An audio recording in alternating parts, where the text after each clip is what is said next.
প্রথমে সিম খুলবেন, তারপর এরকমভাবে সুন্দর মতো ঢুকাই নেবেন।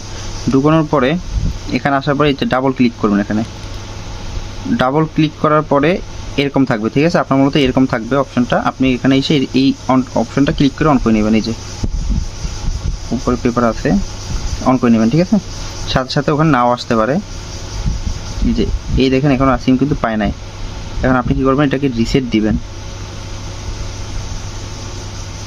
এই যে সিম কিন্তু পাই গেছে অলরেডি, ঠিক আছে? এই যে দেখেন একলারই দেখা যাচ্ছে, দেখছেন? ওই যে রিসেট দেওয়া লাগে না, কিন্তু একলারই অলরেডি পেয়ে গেছে। তারপর আপনি এই দেখেন সিম কিন্তু অলরেডি পেয়ে গেছে, নেটওয়ার্ক না থাকার কারণে এটা দেখাচ্ছে। চলেন আমি দেখাবো কীভাবে আপনারা কল দিবেন। 1 মিনিট দাঁড়ান, এখানে কিন্তু নেট সমস্যা, ঠিক আছে? যার কারণে দাগটা বোঝা যাচ্ছে না। তো সিম যদি না পায় তাহলে কিন্তু ওখানে ওই যে দেখাবে যে ক্রস চিহ্ন দেখাবে, ঠিক আছে? এখানে কিন্তু সিম পাইছে অলরেডি।